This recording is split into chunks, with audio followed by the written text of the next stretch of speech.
നമസ്കാരം, ഞാൻ അമൃതയാണ്.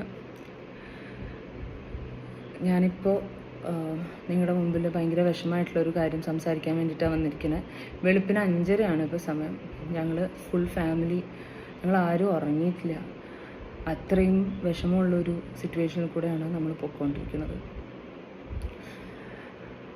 എനിക്ക് അഭിനയിച്ച് സംസാരിക്കാനോ ഇമോഷണലായിട്ട് സംസാരിക്കാനോ നിങ്ങളെ ഇമ്പ്രസ് ചെയ്ത് സംസാരിക്കാനോ ഒന്നും അറിയില്ല. ഇൻഫാക്ട് നിങ്ങൾ എന്നെ 10-16 വയസ്സ് തുടങ്ങി കാണുന്നതാണ്. ഞാൻ ഐഡിയ സ്റ്റാർ സിംഗറിലുള്ള സമയം തുടങ്ങി അമൃത സുരേഷ് എന്ന് പറയുന്ന വ്യക്തിയെ നിങ്ങൾക്ക് എല്ലാവർക്കും അറിയാം. ഞാൻ എത്രത്തോളം സംസാരിക്കുന്ന ഒരാളായിരുന്നെന്നും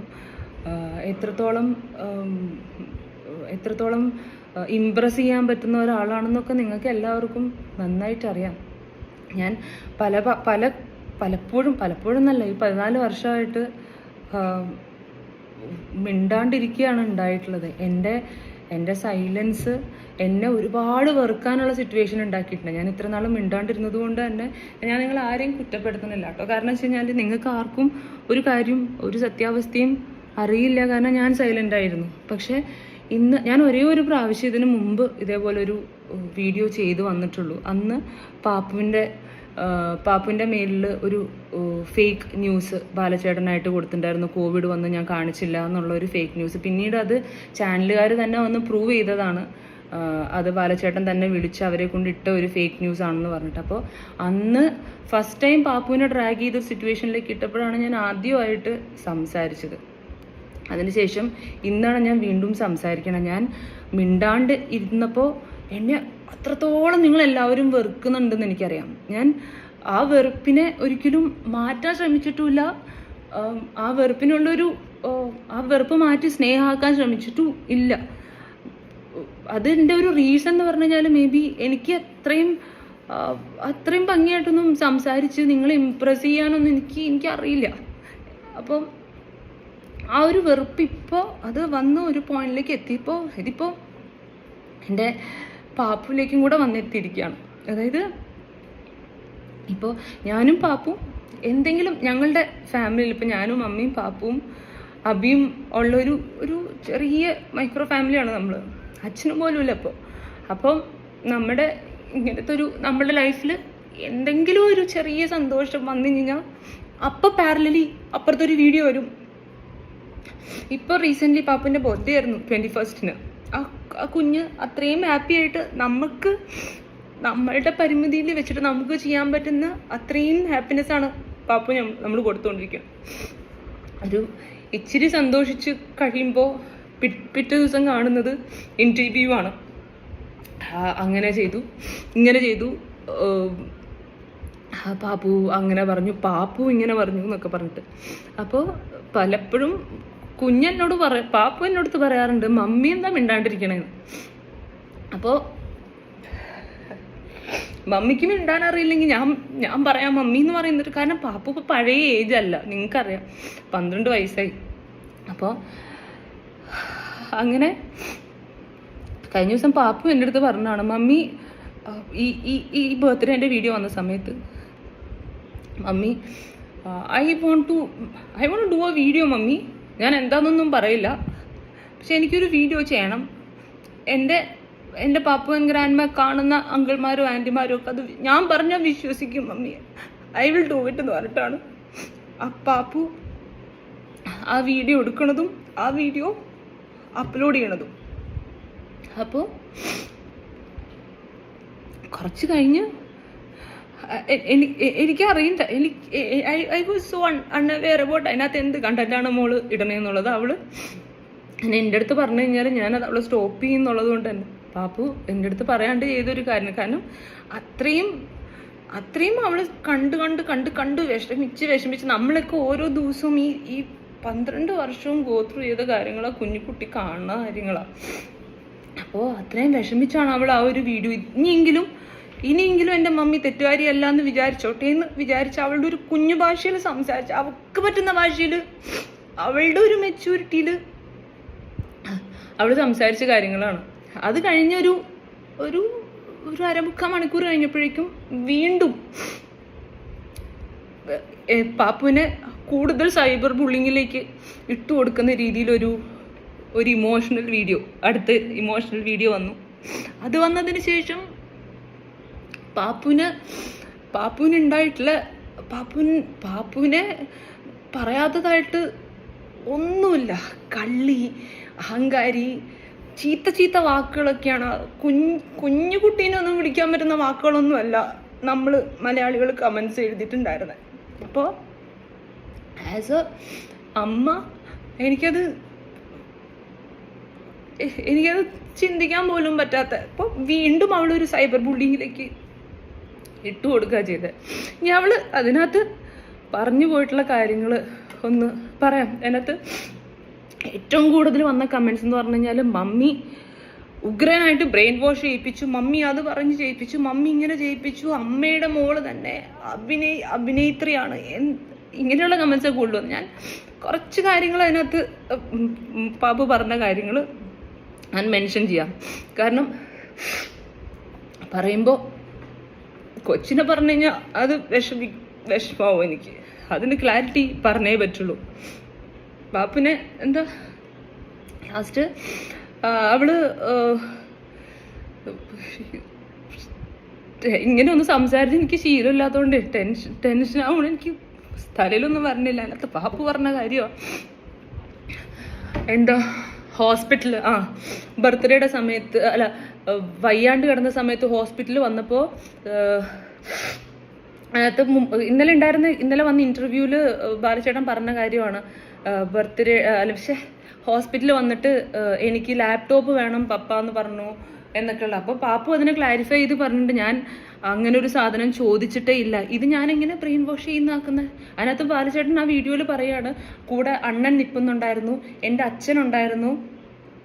അണ്ണൻ ആ സമയത്ത് അവിടെ സിറ്റുവേഷനിലില്ല. അണ്ണൻ എന്ന് പറയുന്നത് ബാലചേട്ടൻ്റെ ബ്രദറാണ്. ഞങ്ങൾ വന്ന് കുറേ കഴിഞ്ഞപ്പോഴാണ് ചേട്ടൻ വരണത്. എൻ്റെ അച്ഛൻ ICUവിനുള്ളിലോട്ട് വന്നിട്ടേ ഇല്ല. സുരേഷ് ചേട്ടനെ കണ്ടു എന്നൊക്കെ പറഞ്ഞിട്ട് ആ വീഡിയോയിൽ പറയണ്ട. അച്ഛൻ അങ്ങനെ ഒരു സിറ്റുവേഷനിലോട്ട് വന്നിട്ടേ ഇല്ല, അണ്ണൻ അങ്ങനെ ഒരു സിറ്റുവേഷനിലോട്ട് വന്നിട്ടേ ഇല്ല. അപ്പം എൻ്റെ മോള് അവള് വീഡിയോ കണ്ടിട്ട് എൻ്റെ അടുത്ത് പറഞ്ഞ കാര്യം എന്ന് വെച്ചാൽ, മമ്മി ഞാൻ ലാപ്ടോപ്പ് എന്തിനാ ചോദിച്ചേ, I want to tell why is he lying. അപ്പോൾ അവളാ പറഞ്ഞത് ഞാൻ എങ്ങനെ ബ്രെയിൻ വാഷ് ചെയ്തതാവണത്. അതേപോലെ കോർട്ടിൽ കൂടെ പോളെ ഡ്രാഗ് ചെയ്ത് പിടിച്ച് നിലത്ത് കൂടെ വലിച്ചഴച്ച് കൊണ്ടുപോയിട്ടാണ് വണ്ടിയിലേക്ക് കയറ്റിയിട്ട സീൻ. ഇതെങ്ങനെ ബ്രെയിൻ വാഷ് ആവണത്? എൻ്റെ മലയാളി ചേട്ടന്മാരെ ചേച്ചിമാരെ നിങ്ങളൊന്ന് ആലോചിച്ച് നോക്ക്. നൂറുകണക്കിന് ആളുകൾ കണ്ട ഒരു സീനാണത് കോടതിയിൽ. അതെങ്ങനെയാണ് ഞാൻ ബ്രെയിൻ വാഷ് ചെയ്തിട്ട് എൻ്റെ മോള് പറയാം. അതിനുശേഷം ഒരു 3 വയസ്സിലുണ്ടായ അവള് കണ്ടിട്ട് ഷോക്കായ ഒരു സിറ്റുവേഷൻ അവൾ പറഞ്ഞു. നിങ്ങളൊന്ന് ആലോചിച്ച് നോക്കൂ, നമുക്കൊക്കെ നമ്മളുടെ ചൈൽഡ്ഹുഡിൽ ഉണ്ടായിട്ടുള്ള ട്രോമാറ്റിക് അല്ലെങ്കിൽ ഷോക്കിംഗ് ആയിട്ടുള്ള സിറ്റുവേഷൻസ് നമുക്ക് ഓർമ്മയില്ലേ? എനിക്ക് നമ്മളെ ഞെട്ടിച്ചിട്ടില്ല, അല്ലെങ്കിൽ നമ്മൾ അത്ര വേദനിച്ചിട്ടില്ല, അല്ലെങ്കിൽ ഷോക്കിംഗ് ആയിട്ടുള്ള എന്തെങ്കിലും സിറ്റുവേഷൻസ് എനിക്ക് 2 വയസ്സുള്ള കാര്യങ്ങൾ വരെ എനിക്ക് ഓർമ്മയുണ്ട്. എൻ്റെ മെമ്മറിയിൽ ഒരു ഫ്ലാഷസ് ആയിട്ടെന്ന് വെച്ചാൽ ഒരു ഫുൾ ചിത്രമായിട്ടില്ലെങ്കിൽ ഫ്ലാഷസ് ആയിട്ട് ഓർമ്മയുണ്ട്. പാപ്പുവിൻ്റെ കേസ് പറയുകയാണെങ്കിൽ, പാപ്പു കുഞ്ഞു ആവിയായിരിക്കുന്ന സമയത്ത് അവളെ ഈ വക സിറ്റുവേഷനിൽ നിന്ന് പിടിച്ചു വലിച്ചു കൊണ്ടുപോയിട്ടുള്ളത് എൻ്റെ വീട്ടിൽ നിന്നിട്ടുള്ള ജോലിക്കാരാണ്, ചേച്ചിമാരൊക്കെ. അവൾക്കൊന്നും പറ്റില്ലെന്ന് വെച്ചിട്ട് പിടിച്ചെടുത്ത് അവളെ കൊണ്ട് ഓടും. അങ്ങനെ ആ ചേച്ചിമാരൊക്കെ ഇതൊക്കെ സാക്ഷി പറഞ്ഞിട്ടുള്ളതാണ് കേട്ടോ. കോടതിയിൽ കേസ് അടങ്ങുന്ന സമയത്ത് ഈ ജോലിക്ക് നിന്ന് ചേച്ചിമാരും അതേപോലെ അന്നുണ്ടായിരുന്ന ഡ്രൈവർ ഇവരൊക്കെ ഇപ്പോഴും എൻ്റെ കൂടെ തന്നെ ഉണ്ട്. അപ്പോൾ ഇതൊക്കെ സാക്ഷി പറഞ്ഞിട്ടുള്ള കാര്യങ്ങളാണ്. ഇതൊക്കെ ഒരു കുഞ്ഞു കുട്ടിക്ക് അവളുടെ ഒരു കുഞ്ഞി മെമ്മറിയിൽ അവൾ ട്രോമാറ്റിക്കായിട്ട് പേടിച്ച് അനുഭവിച്ച് പോയിട്ടുള്ള കാര്യമാണ്. അതിനുശേഷം പാപ്പുവിനെ അവളെ മുറിയിൽ പൂട്ടിയിട്ടതും ഈ കാര്യങ്ങളും അതിൻ്റെയൊക്കെ വീഡിയോ അടക്കം നിങ്ങൾ കണ്ടിട്ടുള്ളതാണ്. പാപ്പു എത്ര വിഷമിച്ചാണ് ഇരുന്നിട്ടുള്ളതെന്നും. ഇതൊക്കെ ഞാൻ എന്തിനാ ബ്രെയിൻ വാഷ് ചെയ്യണം? മോളുടെ അനുഭവത്തിൽ നിന്ന് പറഞ്ഞിട്ടുള്ള കാര്യങ്ങളാണ് വിത്ത് എവിഡൻസ്. ഞാൻ എന്തിനാ എൻ്റെ കൊച്ചിനെ ബ്രെയിൻ വാഷ് ചെയ്തു? എൻ്റെ മോളെ ഞാൻ ബ്രെയിൻ വാഷ് ചെയ്യണമായിരുന്നെങ്കിൽ ഞാൻ കുറേ മുമ്പേ ബ്രെയിൻ വാഷ് ചെയ്യണമായിരുന്നു. അത് ഈ 14 വർഷം വെയിറ്റ് ചെയ്ത് അവള് ഇത്രയും നാൾ കഴിഞ്ഞ് അനുഭവിക്കാനുള്ളതൊക്കെ അനുഭവിച്ച് കഴിഞ്ഞിട്ട് ഞാൻ ബ്രെയിൻ വാഷ് ചെയ്യേണ്ട ഒരു ആവശ്യം ഉണ്ടോ നിങ്ങൾക്ക് തോന്നുന്നുണ്ടോ? പാപ്പുവിൻ്റെ ഫാമിലീനെ രക്ഷിക്കാൻ വേണ്ടിയിട്ട്, അല്ലെങ്കിൽ പാപ്പുവിൻ്റെ ഫാമിലി അല്ലെങ്കിൽ അവളും അനുഭവിച്ചുകൊണ്ടിരിക്കുന്ന കാര്യങ്ങൾ, അതിൽ നിന്നൊരു മോചനം എന്നെ കൊണ്ടാവുന്നതാവട്ടെ എന്നുള്ള രീതിയിൽ ആ പാവം കൊച്ചു ചെയ്തതിന് നിങ്ങളതിനെ എന്തൊക്കെ വിളിക്കുന്നുണ്ട്, എന്തൊക്കെ പറയുന്നുണ്ട്. ആ കുട്ടി എൻ്റെ പാപ്പു സ്കൂളിൽ പോകുമ്പോൾ, നമ്മൾ പബ്ലിക് ഫങ്ഷൻസിന് പോകുന്ന സമയത്ത് എത്രയോ ആളുകൾ വന്നിട്ട് പറയണേ, മോളുടെ അച്ഛൻ്റെ അടുത്തോട്ട് പൊക്കൂടെ. ഇതൊക്കെ കേട്ടോണ്ടിരിക്കും. ഒരിക്കലും പാപ്പൻ്റെ സ്കൂളിലുണ്ടായിരുന്ന ഒരു കേസാണ്. അതായത് ബസ്സിലുള്ളൊരു കുട്ടി, എന്താ, ഞാൻ പോലും ആ സമയത്തില്ല, ഞാൻ ദുബായിൽ ഉള്ളൊരു സമയത്താണ്. Your father said your mom is ugly എന്നൊക്കെ പറഞ്ഞിട്ട് കുഞ്ഞുങ്ങളൊക്കെ വീട്ടിലിതൊക്കെ നിങ്ങളൊക്കെ സംസാരിക്കും, നിങ്ങളുടെ മക്കളൊക്കെ കേൾക്കുന്നുണ്ടാവും. അത് ഇവരുടെ തരത്തിലൊക്കെ പറയുന്നുണ്ടാവും. ആൻഡ് ദെൻ അങ്ങനെ പാപ്പുവിൻ്റെ അടുത്ത് യോ മദർ ഇസ് അഗ്ലി എന്ന് പറഞ്ഞിട്ട് പാപ്പു കരഞ്ഞിട്ടാണ് വീട്ടിലേക്ക് ഓടി വന്നത്. എന്നിട്ട് എൻ്റെ അഭിരാമി പോയി സ്കൂളിൽ പ്രിൻസിപ്പലിൻ്റെ അടുത്ത് സംസാരിക്കുകയും അങ്ങനെ, അതായത് ഇങ്ങനത്തെയൊക്കെ സിറ്റുവേഷൻസിൽ കൂടെയാണ് ആ പാവം കുട്ടി എവ്രി ഡേ പൊക്കോണ്ടിരിക്കണേ. ഇപ്പോൾ എന്ന് പറഞ്ഞു കഴിഞ്ഞാൽ അവൾ കുഞ്ഞു ആവല്ല, ഇപ്പോൾ അവളൊരു ടീനേജറായി. അവരുടെ തരത്തിലുള്ള കുട്ടികളുടെ ഇടയിൽ സംസാരിക്കപ്പെടേണ്ടതായിട്ടുള്ളൊരു സബ്ജക്റ്റും കൂടെയായി. അവൾ പല കാര്യത്തിനും ഉത്തരം പറയേണ്ട ഒരു അവസ്ഥയായി. മിണ്ടാണ്ടിരിക്കുമ്പോൾ വീണ്ടും കുറ്റങ്ങൾ വന്നുകൊണ്ടിരിക്കുക. വേറെ കമൻസ് ഞാൻ വായിച്ചു, ഇതൊക്കെ നിങ്ങളുടെ പേഴ്സണൽ കാര്യം എന്തിനാണ് ഇവിടെ വന്ന് പറയണമെന്നുള്ള. ഈ ഞങ്ങളായിട്ട് പറഞ്ഞതല്ല, ഞങ്ങൾ ഇതുവരെ പറഞ്ഞിട്ടില്ല. പബ്ലിക്കലി ഇല്ലാത്ത കാര്യം ഇത്രയും വർഷങ്ങളായിട്ട് പറഞ്ഞപ്പോൾ ഒരു പ്രാവശ്യം ആ കൊച്ചൊന്ന് റിയാക്ട് ചെയ്തു. അതേ ഇവിടെ ഉണ്ടായിട്ടില്ല. അല്ലാണ്ട് ആ കുട്ടി എന്ത് ചെയ്തെന്നാണ് നിങ്ങൾ പറഞ്ഞത്?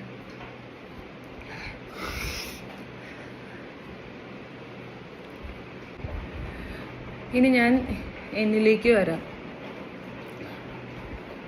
ഞാൻ എന്ത് തെറ്റാണ് എൻ്റെ ലൈഫിൽ ചെയ്തതായിട്ട് നിങ്ങൾ പറയണേ? ഓരോ കമൻറ്റിലും അമൃത ചീത്തയാണ്, അമൃത ഇങ്ങനെയാണ്, അമൃത അങ്ങനെയാണെന്നൊക്കെ നിങ്ങൾ പറയുന്നുണ്ട്. ഞാൻ എൻ്റെ സോഫാറുള്ള എൻ്റെ ഐഡിയ സ്റ്റാർ സിംഗർ തുടങ്ങിയുള്ള ലൈഫ് എടുത്തോ, ഞാൻ എന്ത് തെറ്റാണ് ഞാൻ ചെയ്തിട്ടുള്ളത്? ഒരു 18 വയസ്സിൽ ഭയങ്കരമായിട്ട് ഒരാളെ ആദ്യമായിട്ട് ഞാൻ സ്നേഹിച്ച് അയാളെ തന്നെ കല്യാണം കഴിക്കണമെന്ന് ആഗ്രഹിച്ചു. അയാളെ ഞാൻ കല്യാണം കഴിച്ചു. അന്ന് എന്നെ പ്രൊപ്പോസ് ചെയ്ത് എന്നെ ഇങ്ങോട്ട് പ്രൊപ്പോസ് ചെയ്ത കാര്യം പോലും പറയാൻ ബാലചേട്ടനൊന്നും മടിയായിരുന്നു. അതൊന്നും എനിക്ക് വിഷയമല്ല. പക്ഷെ ഞാൻ എൻ്റെ ലൈഫിൽ, അതും ഒരു 18 വയസ്സുള്ള ഒരു കുട്ടിക്ക് ഉണ്ടാകുന്ന ഒരു പ്രണയം എന്ന് പറയുമ്പോൾ അത് ബ്ലൈൻഡ് പ്രണയമാണ്. ഒത്തിരിയൊന്നും നിങ്ങൾ വിചാരിക്കണ പോലെ ചിന്തിക്കാനോ അല്ലെങ്കിൽ മാനിപ്പുലേറ്റ് ചെയ്യാനോ ഉള്ള ഒരു പ്രായമൊന്നും എനിക്കന്നില്ല. അത് കഴിഞ്ഞ് ഞാൻ അവിടെ നിന്നപ്പോൾ അനുഭവിച്ചിട്ടുള്ള കാര്യങ്ങൾ, പല ദിവസവും ചോര തുപ്പി ഓരോ മൂലയ്ക്കലും കിടന്നപ്പോൾ എനിക്ക് എൻ്റെ വീട്ടിൽ പോലും പറയാൻ പറ്റില്ലായിരുന്നു. കാരണം അച്ഛനും അമ്മയും അത്രയും എതിർത്തൊരു മാരേജ് ആയിരുന്നു. ആൻഡ് ഈ കല്യാണത്തിൻ്റെ കാര്യം പറയുമ്പോൾ ഒരുപാട് കാര്യങ്ങൾ ഞാനും എൻ്റെ ഫാമിലിയും ചീറ്റ് ചെയ്യപ്പെട്ടിട്ടാണ് ഇങ്ങനെ ഒരു വെഡ്ഡിങ്ങിലോട്ട് വന്നത്. ഞങ്ങളുടെ എൻഗേജ്മെൻറ്റിനൊക്കെ ശേഷമാണ് നമ്മൾ അറിയുന്നത് ബാലചേട്ടൻ എന്നെ കല്യാണം കഴിക്കുന്നതിന് മുമ്പ് വേറൊരു ചന്ദന സദാശിവ റെഡ്ഡിയാർ എന്ന് പറഞ്ഞിട്ടുള്ള ഒരു ചേച്ചിയെ കല്യാണം കഴിച്ചിട്ടുണ്ടായിരുന്നെന്നും അത് ഡിവോഴ്സ് ആയതാണെന്നുള്ളത് മ്യൂസിക് ഡയറക്ടർ രാജാമണി സാർ അച്ഛൻ്റെ ഫ്രണ്ടായിരുന്നു. അപ്പോൾ രാജാമണി അങ്കിളാണ് അച്ഛനെ വിളിച്ച് പറയണത്. പക്ഷെ ആ സമയം ആയപ്പോഴത്തേക്കും ഒക്കെ ഒരുപാട് എൻഗേജ്മെൻറ്റ് കഴിഞ്ഞ് വലിയൊരു വാർത്തയായിട്ടുണ്ടായിരുന്നു. അപ്പോഴും അച്ഛനമ്മേൻ്റെ അടുത്ത് പറഞ്ഞതാണ്, വേണ്ട മോളെ, ഇത് വേണ്ട, ഇത് ശരി, അത്രയും അവർ പറഞ്ഞു. പക്ഷെ എൻ്റെ ഇഷ്ടവും എനിക്ക് അത്ര ഇഷ്ടമായിരുന്നു ബാലചേട്ടനെ, അത്രയും സ്നേഹിച്ചിട്ടുണ്ടായിരുന്നുള്ളൂ. അപ്പോൾ അത്രയും നിർബന്ധിച്ച് ഞാനായിട്ട് അച്ഛനെയും അമ്മയും കൺവിൻസ് ചെയ്തെടുത്ത ഒരു ഡിസിഷനായിരുന്നു ഈ വെഡ്ഡിങ് എന്ന് പറഞ്ഞു കഴിഞ്ഞാൽ. From day 1 till the day ഞാൻ ആ വീട്ടിൽ നിന്ന് വന്ന ദിവസം വരെ പല ദിവസങ്ങളും ഞാൻ ചോര തുപ്പി ഓരോ മൂലയ്ക്ക് കിടന്നപ്പോഴും എന്നെ എടുത്ത് എനിക്കിതൊന്നും വീട്ടിൽ പറയാൻ പറ്റില്ലായിരുന്നു. അഗെയിൻ ഇത് എൻ്റെ ഒരു ഡിസിഷൻ ആയതുകൊണ്ട് ഞാൻ നിർബന്ധിച്ച് എടുത്തൊരു ഡിസിഷൻ ആയതുകൊണ്ട് എൻ്റെ അച്ഛയമ്മയും അഭിരാമിയും അത്ര വേദനിക്കുന്നുള്ളതുകൊണ്ട് ഞാനിതൊന്നും ആരോടും പറഞ്ഞില്ല. ഇതൊന്നും ഞാൻ പറയുന്നത് അന്ന് എന്നെ ഇതൊക്കെ കണ്ട് സാക്ഷിയായിട്ടുണ്ടായിരുന്ന എൻ്റെ ജോലിക്കാരി ചേച്ചിമാരും ഒക്കെ ഇതൊക്കെ കോടതിയിൽ കേസ് പറഞ്ഞതൊക്കെയാണ്. അതിനുശേഷം ഞാൻ ഒരു പോയിന്റ് എത്തി. ഇനി ഞാൻ അവിടെ തുടർന്നു കഴിഞ്ഞ് കഴിഞ്ഞാൽ ഞാൻ മാത്രമല്ല ഈ ചോറ് തുപ്പി കിടക്കുന്ന ഒരവസ്ഥയിൽ ഞാൻ മാത്രമല്ല എൻ്റെ കുഞ്ഞും പെടും എന്നുള്ള കുഞ്ഞും അതിൻ്റെ ഒരു ഭാഗമാവുന്ന ഒരു പോയിന്റിൽ വന്നപ്പോഴാണ് ഞാൻ ആ വീട് വിട്ട് കിട്ടിയ സാധനമൊക്കെ എടുത്ത് ഇറങ്ങി ഓടണത്. അല്ലാണ്ട് നിങ്ങൾ പറയണ പോലെ കോടികൾ എടുത്തിട്ടൊന്നും ഇറങ്ങി ഓടിയതല്ല. ആ ഒരു ഇൻസിഡൻ്റാണ് പാപ്പു പറയണത്. കുപ്പി എറിഞ്ഞ് മമ്മി തടഞ്ഞില്ലായിരുന്നെങ്കിൽ എൻ്റെ അതാ കുഞ്ഞു വയസ്സിൽ അവൾക്കുണ്ടായിരുന്ന അവൾ കിട്ടിയൊരു ഷോക്കാണത്. ഞാൻ അവളെ ഇങ്ങനെ പിടിച്ചുകൊണ്ടിരുന്ന സമയത്താണ് ഈ കുപ്പി വരണതും അവള് ഞെട്ടണതും ഞാൻ അവളെ പിടിച്ചിങ്ങനെ മാറ്റണതും ആ കുപ്പി പുറകിൽ മതിലിൽ പോയിട്ട് പൊട്ടിത്തെറിച്ച് പോയ ഒരു സിറ്റുവേഷനാണ് അത്. പാപ്പുന് ഇപ്പോഴും അതൊരു ഓർമ്മയാണ്. ആ ഒരു സിറ്റുവേഷനാണ് പാപ്പു ആ വീഡിയോയിൽ പറയണേ. അപ്പോൾ ഇങ്ങനെയുള്ളൊരു ലൈഫിൽ നിന്ന് കിട്ടിയ സാധനങ്ങളൊക്കെ എടുത്ത് പറക്കി ഞാൻ അവിടെ നിന്ന് ഓടി രക്ഷപ്പെടുകയാണ് ചെയ്തത്. ഇൻഫാക്ട് എൻ്റെ സ്വർണം, എൻ്റെ വണ്ടി ഒന്നും ഞാൻ അവിടെ നിന്ന് എടുത്തിട്ടില്ല. ഈ പറയുന്നുണ്ട് പിന്നെ പറഞ്ഞിട്ടുണ്ടായിരുന്ന കാര്യങ്ങളായിരുന്നു.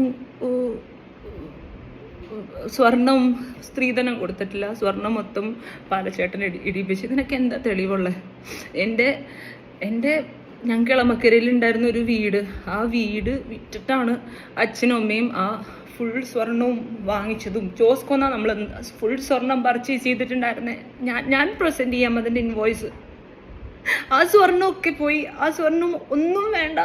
അതായത് മോൾ ഇത്രയും ടോർച്ചർ, ഈ ഡിവോഴ്സ് ഫേസിൽ കൂടെ ഇത്രയും ടോർച്ചർ കൂടെ പോയപ്പോൾ എനിക്കൊന്നും വേണ്ട. എല്ലാവരെയും പോലെ ഞാനും കോമ്പൻസേഷൻ ചോദിക്കുമല്ലോ. എൻ്റെയും ലൈഫ് പോയതാണ്, എൻ്റെ മോളുടെയും ലൈഫ് പോയതാണ്. എൻ്റെ പഠിത്തം പോലും ഞാൻ വേണ്ടാന്ന് വെച്ചിട്ടാണ് ഞാൻ ഈ റിലേഷൻഷിപ്പിലേക്ക് വന്നത്. അപ്പോൾ എല്ലാ ഡിവോഴ്സും നടക്കണ പോലെ തന്നെ ഞാനും എനിക്കും എൻ്റെ പാപ്പന് വേണ്ടിയിട്ടുള്ള കോമ്പൻസേഷൻ ചോദിച്ചിട്ടില്ല എന്ന് ഞാൻ പറയണില്ല. പക്ഷെ ഇവളെ ആ കോടതിയിൽ നിന്ന് വലിച്ചടിച്ചു കൊണ്ടുപോയ സീനും അതിനുശേഷം മോള് അനുഭവിച്ചിട്ടുള്ള ട്രോമ, അവള് പുറത്തു പോകാൻ പേടിയായിരുന്നു. എന്നെ ഡാഡി വന്ന് പിടിച്ചുകൊണ്ട് പോകുമെന്ന് പറഞ്ഞിട്ട് അവൾ സ്കൂളിൽ പോലും പോകില്ലായിരുന്നു. എന്നെ വീട്ടിൽ നിന്ന് പുറത്തിറങ്ങാൻ അവൾ സമ്മതിക്കില്ലായിരുന്നു. എന്നെയും അഭിരാമിനെയും അമ്മേനെയും അച്ഛനെയും കെട്ടിപ്പിടിച്ചിട്ട് ഇവളെ എപ്പോഴും നിൽക്കുള്ളായിരുന്നു. അപ്പം ഇങ്ങനെ ട്രോമാറ്റിക് ആയിട്ടുള്ള ആ കുഞ്ഞു ഭാവയ്ക്ക് എടുക്കാൻ പറ്റുന്നതിന് കൂടുതൽ അവൾ അനുഭവിച്ചു തുടങ്ങിയപ്പോഴാണ് ഞാൻ കേസിൽ നിന്ന് പിന്മാറുന്നത്. അപ്പോഴാണ് ഞാൻ പറയുന്നത് എനിക്ക് കോമ്പൻസേഷനും വേണ്ട, ഒന്നും വേണ്ട.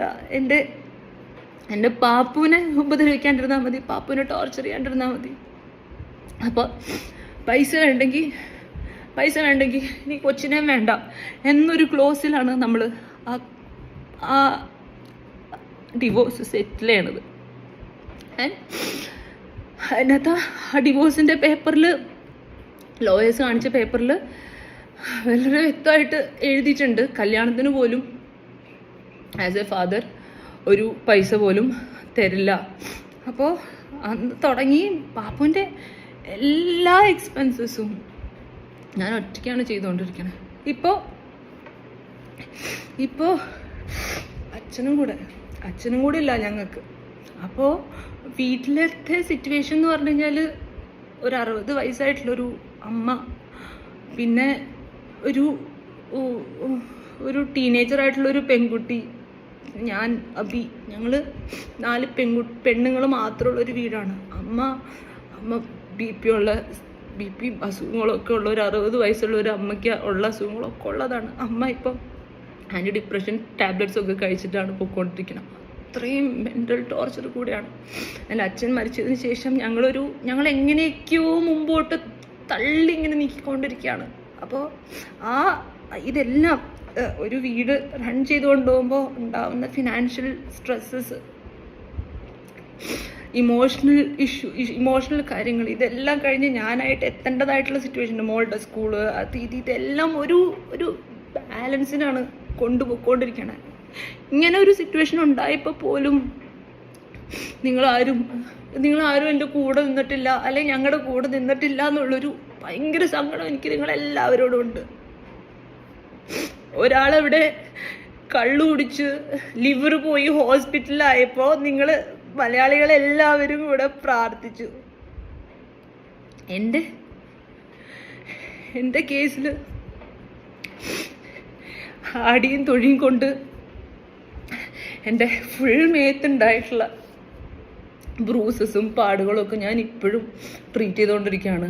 ഡോക്ടർ അഞ്ജനയുടെ അടുത്ത് ലേസർ ട്രീറ്റ്മെൻറ്റ് ചെയ്തുകൊണ്ടിരിക്കുകയായിരുന്നു എൻ്റെ മേത്തുള്ള പാടുകളും സാധനങ്ങളും മാറ്റാനായിട്ട്. അതേപോലെ എൻ്റെ ബ്ലീഡിങ് ആയിട്ട് ഞാൻ വിജയലക്ഷ്മി ഹോസ്പിറ്റലിലാണ്. ഇതൊക്കെ നിങ്ങൾക്ക് ചെന്ന് ചോദിക്കാം. ഹോസ്പിറ്റലിൽ പ്രൂഫുള്ള നിങ്ങൾക്ക് പോയി ചോദിക്കാം. ഞാൻ സർജറി ചെയ്തതാണ്, എന്നും ബ്ലീഡിങ് ആയിട്ട്. ഇപ്പോൾ ഞാൻ ആസ്റ്റർ മെഡിസിറ്റിയിൽ എൻ്റെ ചെസ്റ്റ് പെയിനിന് ഞാൻ ട്രീറ്റ്മെൻറ്റ് എടുത്തുകൊണ്ടിരിക്കുകയാണ്. അപ്പോൾ ഒരു സൈഡിൽ ഒരാൾ കള്ളു കുടിച്ച് ലിവർ പോയത് നിങ്ങൾ നാട് മൊത്തം പ്രാർത്ഥിച്ചു. ഞാൻ അതൊന്നും എക്സ്പെക്റ്റ് ചെയ്യുന്നില്ല. ഞാൻ എങ്ങനെയെങ്കിലും ജീവിച്ച് പൊക്കോട്ടെ. ഇത്രയും കാര്യങ്ങൾ നോക്കാനും ഒരു ബാക്കപ്പ് ഒന്നും ഇല്ല ഞങ്ങൾക്ക്. നിങ്ങൾ പറയുന്ന രീതിയിലുള്ള കോടികളൊന്നും തട്ടിയെടുക്കുകയോ അല്ലെങ്കിൽ ബാങ്കിൽ ഒരുപാട് ബാലൻസ് ഉണ്ടാവുകയോ അങ്ങനെയുള്ളൊരു സിറ്റുവേഷനൊന്നും ഇല്ല ഞങ്ങൾക്ക്. ഞങ്ങൾ ഈ പറഞ്ഞ പോലെ അങ്ങനെ കോടികളൊക്കെ ഉണ്ടെങ്കിൽ സ്വന്തമായിട്ടൊരു വീട് വയ്ക്കാൻ ഇപ്പോഴും ഞാൻ ഈ കിടന്ന് നെട്ടോട്ടം ഓടുന്ന ഒരു അവസ്ഥ നമുക്ക് ഉണ്ടാവില്ല. ഞാനും നിങ്ങളെ പോലെ തന്നെ, ഓരോരുത്തരെ പോലെ തന്നെ കഷ്ടപ്പെട്ട് ഇങ്ങനെ ഓരോ അറ്റവും കൂട്ടിമുട്ടിച്ചുകൊണ്ടിരിക്കുന്ന ഒരു അവസ്ഥയിൽ തന്നെയാണുള്ളത്. പിന്നെ എൻ്റെ ലുക്ക്, ആറ്റിറ്റ്യൂഡ്, ഇതൊക്കെ എല്ലാവരും പറയുന്ന കാര്യം. ഒരു പോയിന്റ് കഴിയുമ്പോൾ ഉണ്ടല്ലോ, നമ്മളിങ്ങനെ ഓരോന്ന് കേട്ട് വരുമ്പോൾ ഈ ആറ്റിറ്റ്യൂഡ് ഒരു പ്രൊട്ടക്ഷനാണ്. ലൈക്ക് ആരെങ്കിലും വരുമ്പോൾ പേടിയാണ്, ഇയാൾ എന്താ എന്നെക്കുറിച്ച് വിചാരിച്ചു വെച്ചിരിക്കണേ. ഫുൾ ഫാമിലിക്കുള്ള ഒരു ഭയമാണ്. പുറത്ത് പോയി കഴിഞ്ഞാൽ ഇവരൊക്കെ എങ്ങനെയാണ് കാണുന്നത്. അപ്പം നാച്ചുറലി നമ്മളെല്ലാവരും ഒരു ജാടയിടാന്ന് പറയില്ലേ, നിങ്ങളുടെയൊക്കെ ഭാഷയിൽ പറയില്ലേ, അവള് ജാടത്തണ്ടിയാന്ന് പറയില്ലേ, ഒരു അഹങ്കാരിയാന്ന് പറയില്ലേ. ഈ അഹങ്കാരമൊക്കെ ഞങ്ങൾക്ക് പലപ്പോഴും ആവശ്യമാണ്. ആ അഹങ്കാരമൊക്കെ ഉള്ളതും ആ അഹങ്കാരം കാണിക്കുന്നതുകൊണ്ടാണ്. പക്ഷെ ഞങ്ങൾക്ക് ഇപ്പോഴും ഇങ്ങനെ വീഴാണ്ട് നിൽക്കണം. പക്ഷെ എൻ്റെ ഉള്ളിലൊന്നും ഞങ്ങൾക്കൊന്നുമില്ല. നിങ്ങളൊക്കെ വിചാരിക്കുന്ന പോലെ അത്ര സ്ട്രോങ് ഒന്നും അല്ല. ഞങ്ങൾ ഇന്നും രാത്രി കെട്ടിപ്പിടിച്ചിട്ട് ഇന്നിപ്പോൾ വെളുപ്പിന് ഞങ്ങളിവിടെ കരഞ്ഞുകൊണ്ടിരിക്കുകയാണ്. ഇതിനെല്ലാവരും ഇത്രയും കാര്യങ്ങൾ, ഇതെൻ്റെ ലൈഫിലുള്ള ഓരോ ഇൻസിഡൻസും നിങ്ങൾക്കറിയാവുന്ന. ഞാൻ ഇതുവരെയുള്ള എല്ലാ കാര്യങ്ങളും പറഞ്ഞു. ഞാൻ ഇനി ഇതിനെല്ലാം പറഞ്ഞുകൊണ്ട് എന്നെ ഒരു എന്താ പറയുക, എന്നെ ഒരു മെസ്സേജസിലൊക്കെ വരുന്നതെന്ന് പറഞ്ഞാൽ ഒരു വൃത്തികെട്ട അമ്മ. അതിൻ്റെ ഒരു ഭാഷ പറയാൻ ഞാൻ എന്നെക്കുറിച്ച് തന്നെ പറയാൻ പാടില്ലാത്ത കാര്യങ്ങൾ. അത്രയും വൃത്തികെട്ട രീതിയിലാണ് എന്നെ പറയണത്. ഒൺലി ബിക്കോസ് ഞാനൊരു റിലേഷൻഷിപ്പ് അതിനുശേഷം 14 വർഷത്തിന് ശേഷമാണ് നിങ്ങൾ ആലോചിക്കണം. 14 ഇയേഴ്സിന് ശേഷം വീണ്ടും ഞാനൊരു റിലേഷൻഷിപ്പിലേക്ക് വന്നു. അത് നിങ്ങളുടെ അടുത്തെല്ലാം ഞാനത് അറിയിച്ചു, അത്രയും എക്സ്പോസ് ചെയ്തു. കാരണം അത്രയും I felt loud for a time. അപ്പോൾ മാത്രമല്ല, ഞങ്ങളുടെ ഇടയിൽ സംഗീതം എന്ന് പറഞ്ഞുള്ളൊരു സംഭവം ഉണ്ടായിരുന്നു. അപ്പം ഒരുപാട് കണക്ഷൻസ് ഫീൽ ചെയ്തിരുന്ന ഒരു സ്ഥലമാണ് അത്. ഏതൊരു പെൺകുട്ടിയും ആഗ്രഹിക്കുന്നതെന്ന് പറഞ്ഞു കഴിഞ്ഞാൽ ഇത്രയും ട്രോമാറ്റിക് ആയിട്ടുള്ള, അല്ലെങ്കിൽ ഇത്രയും വിഷമിച്ച ഒരു റിലേഷൻഷിപ്പിന് ശേഷം ജീവിതത്തിൽ ഒരു കാര്യം ചെയ്യുമ്പോൾ, ഒരു റിലേഷൻഷിപ്പ് എടുക്കുമ്പോൾ അത് കൊളായി പോവല്ലേ എന്ന് പ്രാർത്ഥിച്ചിട്ടല്ലേ എല്ലാവരും ഒരു റിലേഷൻഷിപ്പിലോട്ട് കയറുള്ളൂ. അതുപോലെ തന്നെയായിരുന്നു ഞാനും. അത് ഒന്നും പറ്റില്ലേ, ഇത് നന്നായി വരണേ. ഞാൻ ആരെയും അവിടെ അപ്പുറത്തും വിവാഹം നടന്നിട്ടുണ്ടായിരുന്നു. ഞാൻ ഒരിക്കലും ഒരു മീഡിയയിൽ വന്നിട്ട് നിങ്ങൾ കണ്ടിട്ടുണ്ടോ ഞാൻ കുറ്റം പറയുന്നതോ അല്ലെങ്കിൽ കളിയാക്കുന്നതോ പാട്ട് പാടുന്നതോ ഒരു ഇൻ്റർവ്യൂവിൽ എവിടെയെങ്കിലും ഞാൻ പരാമർശിച്ചിട്ടുണ്ടോ ഇങ്ങനെ ഒരു വ്യക്തിയെ പറ്റി? അവർ രണ്ടാം വിവാഹം അല്ല, അത് ആക്ച്വലി മൂന്നാം വിവാഹമായിരുന്നു. ഇതൊന്നും ഞാൻ ഇതുവരെ ഈ നിമിഷം വരെ ഞാൻ പറഞ്ഞിട്ടില്ല. അപ്പോൾ ഇത്രയും നാളതൊക്കെ മറച്ചു വെക്കുന്നു. പക്ഷെ പകരം എനിക്കുണ്ടായിക്കൊണ്ടിരുന്നത്, ഞാനൊരു ഡിസിഷൻ എടുത്തു, ആ ഡിസിഷൻ നന്നായി പോണേ എന്ന് ആഗ്രഹിച്ച് നമ്മൾ മുമ്പോട്ട് പോയി. ഒരു പോയിന്റ് എത്തിക്കഴിഞ്ഞപ്പോൾ അത് മുമ്പോട്ട് പോകാൻ പറ്റില്ല. അത് നമ്മളുടെ ഇടയിലുള്ള ഒരു പേഴ്സണലി നമ്മൾക്ക് മനസ്സിലായി മുമ്പോട്ട് പോകാൻ പറ്റില്ല. അതുകൊണ്ട് തന്നെ നമ്മളത് സ്നേഹത്തോടെ മ്യൂച്വൽ റെസ്പെക്റ്റോട് കൂടെ രണ്ടുപേരും സെപ്പറേറ്റ് ആയ ഒരു സിറ്റുവേഷനാണ് അവിടെ ഉണ്ടായിട്ടുള്ളത്. ഈ ഒരു ഹോൾ ഇൻസിഡൻറ്റിൽ നിങ്ങളെല്ലാവരും പറഞ്ഞൊരു കാര്യമാണ്, ഞാൻ മകളെ വിട്ടിട്ട് പോയി, അവളെ ഉപേക്ഷിച്ചു, ഇപ്പം അമ്മ അയാളുടെ കൂടെ അല്ലേ. നിങ്ങൾ എന്താ പറയണേ? നിങ്ങളൊന്ന് ആലോചിച്ചിട്ടുണ്ടോ? അപ്പം നിങ്ങളെല്ലാവരും ആഗ്രഹിക്കണമെന്ന് പറഞ്ഞു കഴിഞ്ഞാൽ, ഞാൻ 14 വർഷത്തിന് ശേഷമാണെങ്കിലും ഒരു ലൈഫ് എനിക്ക് ഉണ്ടാവാൻ പാടില്ല എന്നാണോ? അതും ആ ഒരു ലൈഫ് ഒരുപാട് ആഗ്രഹിച്ച് തന്നെയായിരുന്നു ഞാനും ആ ഒരു റിലേഷൻഷിപ്പിലേക്ക് വന്നത്. പക്ഷെ അത് വർക്കായില്ലാത്തൊരു സിറ്റുവേഷൻ ആയപ്പോൾ അത് വേണ്ട, സ്നേഹത്തോട് തന്നെ ഒരു പിരിഞ്ഞൊരവസ്ഥയുണ്ടായി. അതിനെ ചൊല്ലി എനിക്ക് എന്തൊക്കെ കേട്ടു. ഇപ്പോഴും ഒരു പാട്ടിട്ടാൽ പോലും അതിൻ്റെ അടിയിൽ വരുന്ന കമൻസ് എന്ന് പറഞ്ഞു കഴിഞ്ഞാൽ, ഗോപിയണ്ണൻ എവിടെ? ഗോപിയണ്ണൻ ഇട്ടിട്ട് പോയോ? ഗോപിയണ്ണൻ്റെ അടുത്ത് എൻ്റെ പാപ്പു ഇട്ട വീഡിയോനടിയിൽ വരെ എൻ്റെ ഗോപി അങ്കൂട്ടനുണ്ടായിരുന്നില്ലേ? ഇങ്ങനെയൊക്കെ പറഞ്ഞിട്ട് എത്രത്തോളം ആ കുഞ്ഞിനെ വേദനിപ്പിക്കുന്നുണ്ട് നിങ്ങൾക്കറിയോ? ഇപ്പോൾ ഈ ഒരു ഹോൾ ഇൻസിഡൻറ്റിൽ എൻ്റെ ഈ രണ്ടാമത്തെ ഈ റിലേഷൻഷിപ്പിൻ്റെ പേര് പറഞ്ഞിട്ടാണ് ഇപ്പം നിങ്ങൾ എന്നെ ഒരു വൃത്തികെട്ട സ്ത്രീയാക്കി പറയണത്. ഞാൻ എന്ത് തെറ്റാണ് ഇതിനകത്ത് ചെയ്തത്? ഞാൻ എൻ്റെ മകളെ ഉപേക്ഷിച്ചോ? ഞാൻ എൻ്റെ ഉത്തരവാദിത്തങ്ങളിൽ നിന്ന് മാറിയോ? ഞാൻ ഇതെല്ലാനും എനിക്കും ഒരു സന്തോഷം വേണം, എനിക്കും ഒരു പേഴ്സണൽ ലൈഫ് വേണം എന്നാഗ്രഹിച്ച് ഞാൻ എടുത്ത ഒരു ഡിസിഷൻ അല്ലേ? അവിടെയും അതേ ഡിസിഷൻ അല്ലേ എടുത്തത്? അപ്പോൾ ഞാൻ എൻ്റെ ഈ ഒരു റിലേഷൻഷിപ്പ് സംഭവത്തിനൊരു വിള്ളൽ വന്ന സമയത്ത് എന്നെ കളിയാക്കിച്ചിരിക്കുന്ന ആളുകൾ, ഇപ്പോഴും കളിയാക്കിക്കൊണ്ടിരിക്കുന്ന ആളുകൾ, അപ്പുറത്തെ സൈഡിൽ നിന്ന് എന്നെ കളിയാക്കി അപ്പോഴേ പറഞ്ഞില്ലേ പോവണ്ട പറഞ്ഞിട്ട് പാട്ടുകൾ പാടുന്നു, പബ്ലിക്കലി ഒന്ന് കളിയാക്കുന്നു. അപ്പോൾ നിങ്ങൾ ആലോചിക്കുന്നുണ്ടോ ഇതൊക്കെ എത്രത്തോളം വേദനിക്കുന്നുണ്ടാവും എനിക്കിന്ന്? ലൈക്ക് ഞാനൊരു സാധാരണ ഒരു മനുഷ്യനല്ലേ, അല്ലാണ്ട് ഞാൻ വേറെ എവിടെ നിന്നോ വന്നൊരു ജീവിയൊന്നല്ലല്ലോ.